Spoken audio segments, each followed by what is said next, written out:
por la cantidad de particularidades, seres, individuos que nos hemos venido a este valle y los que han nacido también. Y me parece que esas particularidades son tantas, son tan variables que hace que esto sea ingobernable. Escuchanos de lunes a viernes de 10 a 12 horas por FM GON 89.7.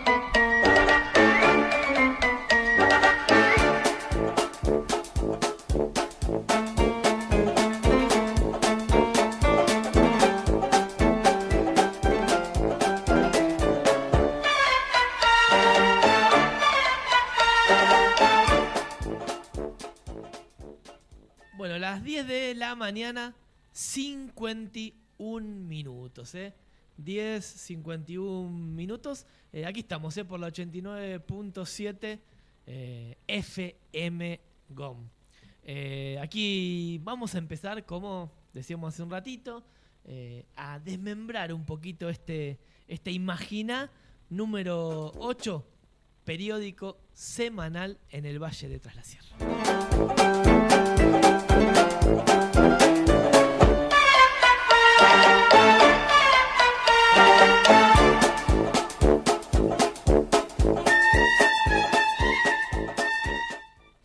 Bueno, y vamos a arrancar directamente con el plato fuerte, ¿no? El plato fuerte propuesto aquí por la redacción de Imagina, que es la nota de tapa de este número 8. Vos agarrás el periódico, lo primero que ves es un título muy grande que dice: ¿hay negocio en el miedo?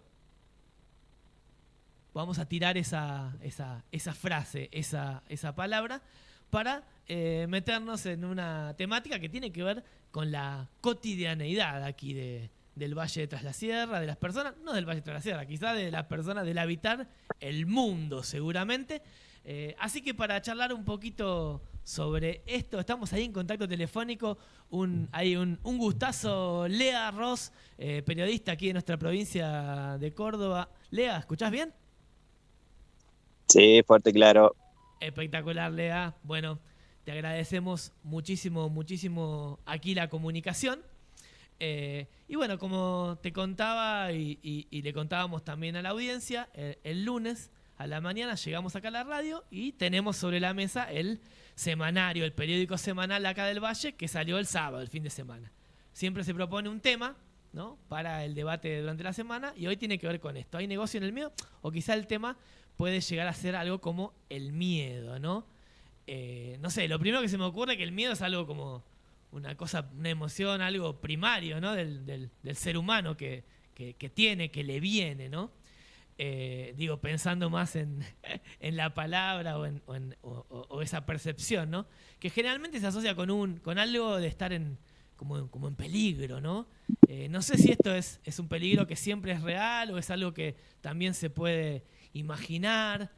A veces son cosas que van a pasar y a veces son cosas que pasaron, que te quedaron adentro, digamos. Me parece que se mezcla un poco de todo eso. ¿Vos sos de tener miedo, Lea? Sí, por supuesto. Miedo es una... Tengo miedo, por ejemplo, del acople que estoy escuchando ahora. Ahí Estoy escuchando mi propia voz repitiendo, te bajo un poquito. no, Lo más que porque no puedas. sé si es como una amenaza que me va a atacar. Es muy escalofriante. Ahí te bajé un poquito, pero más no puedo. Pero bueno, tenés miedo entonces en esta conversación. No, el miedo es algo natural. Igual sigo teniendo problemas con el acople. Es como que no puedo hablar así. Ahí te lo bajé, pero más que eso no puedo, Lea, porque si no, no va a salir después la grabación. No, pero es que no... A ver, hola, hola. Ahora sí. Eh, no, el miedo es algo natural, digamos, es algo también es parte del instinto animal, te diría. En general, el miedo también te sirve para evitar esos peligros. El miedo es una intuición sobre un peligro inminente, con lo cual puede existir el miedo en base a un modo de poder escapar de ese peligro o el posible peligro y de ahí poder protegerse, digamos. Por lo menos si uno está en una situación de suma vulnerabilidad o en una situación donde uno no puede eh, no puede lograr hacer un ataque o confrontar ese miedo. Y a veces es una droga, a veces el miedo también genera un movimiento hormonal que se vuelve adictivo. De ahí la presencia de ciertos géneros del terror en el cine, en la literatura, que te lleva a tener un sentimiento que no es muy habitual, digamos. Eh, en la mayoría de nuestro tiempo quizás no tenemos con miedo, convivimos con el miedo de manera intermitente. Así que, así que es algo natural tener miedo y es algo que también puede llegar a un riesgo patológico, naturalmente. Pero no hay duda que es parte del instinto animal que tengamos miedo. Bueno, o sea, algo que puede ser beneficioso en ciertos momentos y en otros momentos quizás puede ser de alguna manera que no esté bueno que esté todo el tiempo, ¿no? Quizá un poco, pensando, va por ahí la nota del diario, se ha hablado y se ha hablado muchísimo en los últimos años sobre el tema de la seguridad, de la inseguridad, que es que una persona esté segura, ¿no? O se sienta, más que esté, que se sienta segura. Pero, de alguna manera, aquí, el Valle está la Sierra y quizás lo podemos también trasladar a otros lugares de la provincia de Córdoba, ¿no? En ese sentido son lugares donde esta palabra no aparecía mucho en los últimos años tanto, son lugares donde la gente se conoce, se lleva bien, donde dejas la puerta de tu casa está abierta para que se acerque quien quiera venir, dejas el auto con la llave puesta, no pasa nada, ¿no? En ese sentido, siempre, en los últimos tiempos, de repente, bueno, aparece alguien que se desaparece una garrafa, dejaste una herramienta en la galería de tu casa y alguien pasó y se la llevó. Cuestiones que quizá tienen que ver un poco con la situación social, la situación que se vive en general, pero que parece ser que es tomado desde ciertos lugares como una oportunidad para, como algo que no está bueno, no sé, yo veo como para generar, favorizar el individualismo por un lado, o no sé, o que tengas miedo de charlar con tu vecino, o que estés mirando ahí.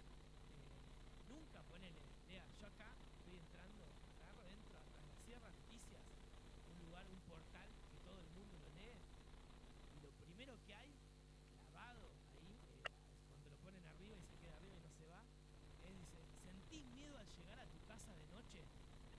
¿Te despertás pensando que alguien puede entrar mientras dormís? Lo primero que lees en el portal de noticias de Tras la Sierra, más leído acá de la zona. Uh-huh. Me llama un poco la atención. Entonces, ¿cómo es eso? El miedo, más allá de que es una cosa primaria, también de alguna manera te lo pueden inculcar, digamos, hacer que forme parte de algo que en realidad no está muy definido qué es. Mira, hay varias cuestiones para decir. Primero, evidentemente, el miedo que vos aludís tiene que ver sobre el peligro que puede haber que haya una persona con voluntad de delinquir o robar, apropiarse de algo. Entonces eso nos lleva a discutir por qué existiría esa voluntad en una región transerrana como el que estás viviendo vos por ahí. Hay varias cuestiones, yo creo que es demasiado multidimensional a la hora de pensar por qué alguien querría robarse algo de un vecino. O podrías pensar que es porque hay crisis económica, porque tiene hambre. También puede haber en realidad por otras cuestiones que es la cuestión, si se quiere, de envidia, una cosa así, del hecho de que la identidad de uno se basa a partir de lo que uno posee. El famoso anteponer el tener que el ser, digamos. En la típica de las grandes ciudades es cuando un pibe ve todo el tiempo, si vos no tenés las zapatillas de última marca, no sos nadie, entonces bueno, vas a ir a chorear las zapatillas, no es porque tenés hambre eh, o, o porque estás desesperado por una necesidad básica, simplemente lo haces porque considerás que puedes ser alguien por chorearte esas zapatillas. Después tenés otras situaciones más complicadas, como puede ser el narcotráfico, por ejemplo, que te diría que también se liga con ciertos modos de pensar, de razonar de las redes sociales, que lo que lleva a veces es quebrar ciertos códigos en común que se pueden tener en un mismo territorio.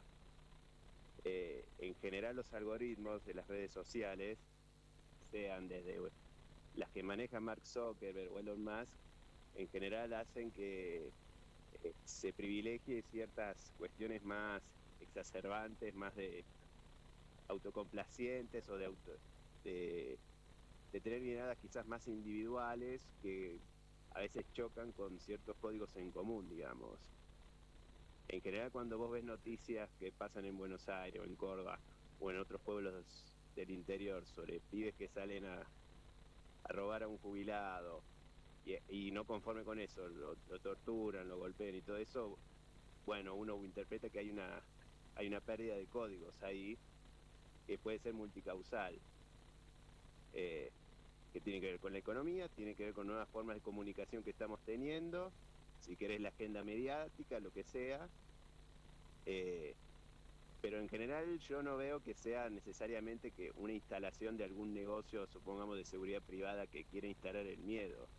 Me parece que el miedo se instala en base a todas estas causas que estamos comentando y en cierta manera el mercado después detecta que hay una demanda y de ahí aparece una oferta, digamos, que exacerba, si se quiere, aún más esas cuestiones, porque en general cuando el mercado tiene esa lectura sobre un mayor miedo de convivencia, te bombardean con publicidades, no sé, una publicidad emblemática hace cuánto, 20 años atrás, fue una empresa que ofrecía puertas de seguridad de, de marca Pentágono, que te mostraban imágenes de la puerta o tu vida, digamos, con textos bien grandes, tajantes, como fogoneando aún más ese miedo.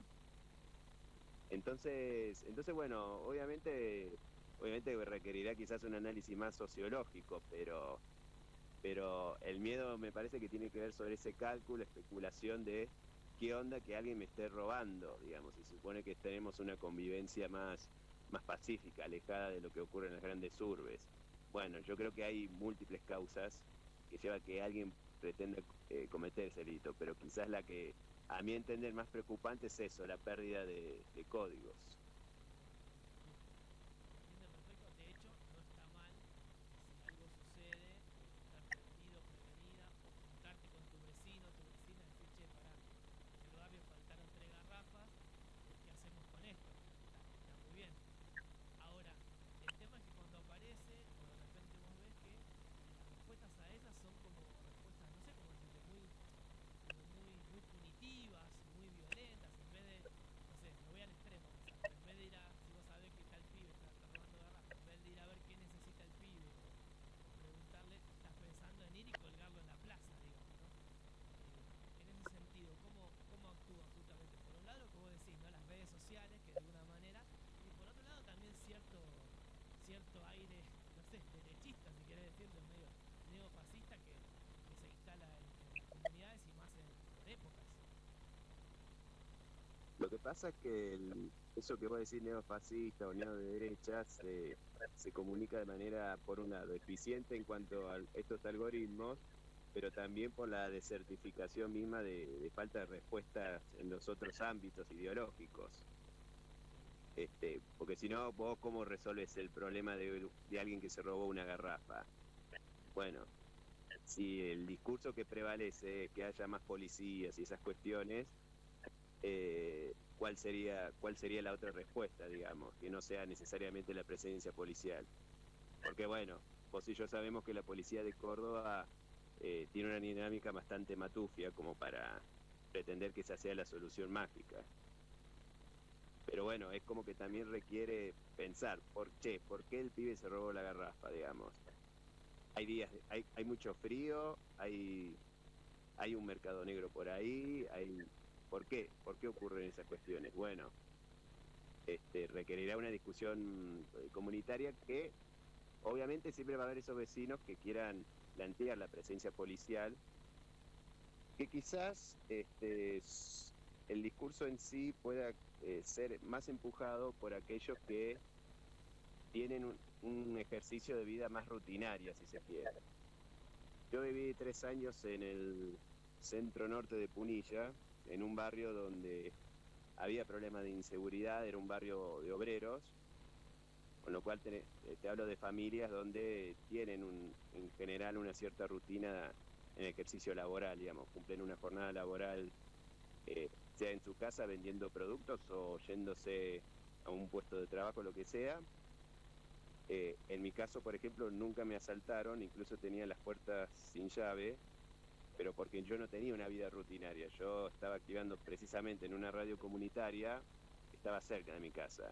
Y las salidas que ejercía de mi casa hasta la radio, y siendo un ejercicio de laburo freelance de mi parte, es como que no había un patrón común sobre mis modos de entradas y salidas. Con lo cual era muy difícil, suponete que haya pibes que quieran asaltar casas. En mi caso era muy difícil para mí ver de qué manera podían estar seguros de que esté o no en mi casa. En cambio, si vos tenés una vida rutinaria, es más fácil de detectar si querés saber en qué momento vas a desalojar una vivienda, por ejemplo. Estamos dando clases prácticas sobre cómo robar una casa, ¿no? Pero bueno, es así. Pero bueno, claro, pero a lo que voy es que también hay que entender que esos discursos punitivistas, llamémosle, también tienen que ver con eso, de que los que tienen vida todavía mantienen esas vidas laborales rutinarias, caseras, domésticas, quizás son los que se sienten más afectados por estas situaciones, porque ven que eso pone trabas en la rueda, la cuestión de esa rutina que padecen. Obviamente que si alguien tiene una jornada laboral más no muy monocorde y que depende de su laburo, por ejemplo, manejar una moto y le roban la moto, por supuesto que es una cagada para él. Pero bueno, la convivencia en sí también está muy ligada también a la rutina. Entonces también me parece que también se explica por el hecho de que la demanda de policías tiene que ver con eso, con mantener en funcionamiento ese modo de vida, digamos, que puede ir en contramano de los que no son nacidos y criados, por ejemplo, que a lo mejor ven con mayor escepticismo la presencia policial y que quizá demandan que no tengamos un modo de vida tan parecido al de una gran ciudad, digamos. No es la misma percepción de la presencia de la policía, esto que decís vos, ¿no? Quizás en cierto grupo social que de otro. Sí, bueno, también yo te diría que también requiere discutir sobre cómo se desarrolla el pueblo también, si se quiere por ordenamiento territorial o urbanístico. Yo he notado que a veces, por ejemplo, un servicio tan presente como es el transporte, cuando uno revisa cuáles son los recorridos, no siempre llega en todos los barrios, incluso en los pueblos chicos. No se preguntará por qué los corredores no cumplen con ese propósito de que sea accesible para todos. El hecho de que un colectivo no pueda ser accesible para todos, eso genera un desarrollo muy desigual, y obviamente si tenés desigualdad, después tenés casos donde pibes te salen a robar la garrafa, digamos. Entonces, bueno, nuevamente ahí requiere una discusión que es a veces por factores externos, como puede ser las redes sociales o la posible instalación de ciertas agendas mediáticas, pero también un cierto problema, o incluso de la economía nacional, pero también tiene que ver sobre cuestiones intrínsecas, que es cómo se está desarrollando el pueblo para garantizar que no haya desigualdad en sí. Está buenísimo lo que opinás porque me quedo en eso, ¿no? En vez de culpar al que tiene el discurso positivista, decir, bueno, ¿qué otras opciones hay para ver qué pasó porque están robando las garrafas? Y es verdad, si vos estás laburando todo el día con esta rutina que vos decís, ¿no? Y llegás a tu casa, ves las redes sociales, opinás en redes sociales, más policías, es como que una rueda que es difícil de romper. Entonces, desde otros ámbitos comunitarios, cómo hacer, digamos, para por lo menos ponerlo en discusión. Sí, en general en los barrios de la ciudad lo que hacen son alarmas comunitarias, que yo la verdad prefiero que existan esas experiencias antes de que cada uno se le ocurra, no sé, por ejemplo, comprarse un arma, por ejemplo, ¿no? Este, si existe algo, cuestiones más comunitarias de discusión con los vecinos, bueno, puede generar mayor fluidez de ideas o mayor contención social, en lugar de esperar que cada uno resuelva a su antojo cómo va a pretender resolver esta violencia que no siempre van a proponer la mejor manera, digamos. Entonces, bueno, me parece que la cuestión de la inseguridad puede empujar a que haya acciones un poco más comunitarias y obviamente chocar con ciertas lecturas sobre cómo resolver eso. Lo que pasa es que así como hay una propuesta clara de, llamémosle punitivismo, que es mayor presencia policial, bueno, ahí requerirá otras lecturas que sean un poco más creativas, que sean convincentes en lo conceptual teórico, pero también con un discurso que sea pegado a la jerga vecinal también, de que el vecino entienda a ver qué alternativa hay para que no sea solamente la policialización en sí.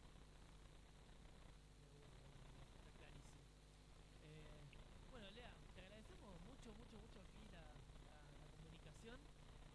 Ahí este desmeo. Te vamos a mandar ahí el periódico, el Imagina. ¿No lo viste todavía?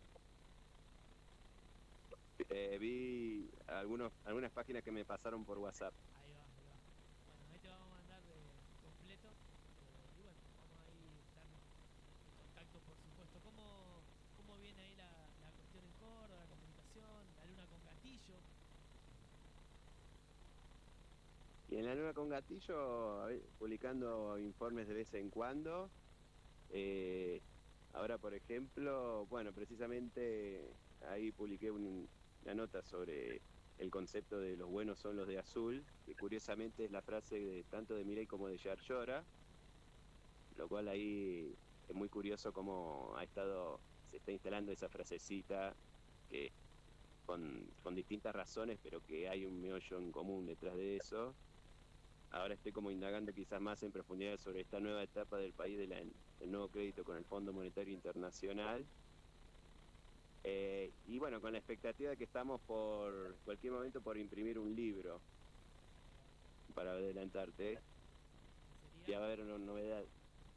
Ya va a haber novedades de qué se va a tratar, pero bueno, básicamente un libro de índole periodístico que no está muy presente ese género del periodismo cordobés en las librerías, así que bueno, la idea va a ser ir a este formato literario para ver cómo va a incidir en esta crítica política de la cultura.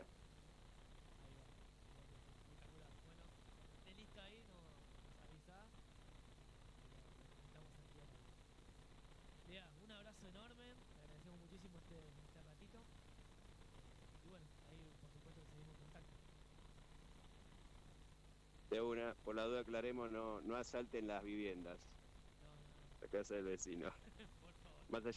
Más allá del tips que le acabamos de lanzar, no lo haga. Vamos a cambiar algo para que no sirva. Claro, no roban las casas del vecino, por favor. Bueno, Lea, abrazo grande. Chau, chau.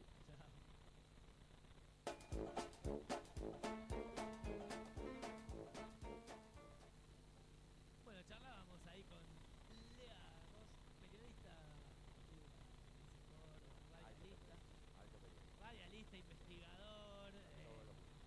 Sí, ¿metete ahí la luna con gatillo? Sí, yo siempre me regalo en su momento cuando me siento más inspirada, siempre ahí. Ahora, mirá qué loco, ¿no? Hablando de esto, del negocio de la inseguridad, porque qué loco que para los gobiernos la inseguridad es un negocio, es indiscutible. Vemos, ¿no?, que cada vez que sucede algo de alguna noticia de trascendencia, por ejemplo, como fue lo de la estafa de la criptomoneda, casi al unísono todo el oficialismo salió a denunciar la inseguridad latente y creciente, salvaje del conurbano bonaerense. Entonces, es muy loco cómo a nivel político sirve también la inseguridad, más allá de que no es una sensación y la inseguridad existe. Nosotros la sentimos acá en el Valle. Yo vengo de un barrio de Buenos Aires, de un barrio de Villa José Lón Suárez, que es un barrio trabajador, obrero, hoy por hoy una villa casi asentamiento, y uno está capaz que un poco más acostumbrado a estas situaciones, ¿no?, de delictivas. Claro, cuando uno llega acá y se ve que lo más complicado es que te roban una garrafa o una herramienta, acostumbrado a las situaciones que uno vive en la ciudad, dice, bueno, esto no es tan grave. Pero vamos viendo que en la medida que va pasando el tiempo, y no es casualidad, las crisis económicas acrecientan completamente. Esto hacen que se disparen los índices de inseguridad. Y acá en Tras la Sierra es una situación que no es ajena. La pobreza que se están viviendo en los barrios de los alrededores, más allá de que, volvemos a decir, hablamos de garrafas, hablamos de cosas pequeñas, pero que bueno, que nos indican justamente de la desesperación de cierto sector de la sociedad, quitando, ¿no? Tal vez el daño del pibe chico que salió y que necesitaba un mango y bueno. Pero es un tema que inclusive acá en el Valle se está tratando a nivel político muy fuerte, porque se sigue hablando de invertir en seguridad o en este plan, ¿no? de la mano dura, pero como decía Lea recién, no hay una oposición que traiga una idea superadora. Si bien todos sabemos que las crisis económicas hacen que esto se complique más, es lo que decías vos hace un rato. Al pibe que se roba la garrafa, lo quieren linchar, no se preguntan cómo podemos ayudar para que este pibe no siga en esa. Yo creo que eso también es una gran parte del reconocimiento de la sociedad y también una gran consecuencia de un sistema político que es siempre igual. Sí, un gran desafío. Enorme. Sí, de bueno.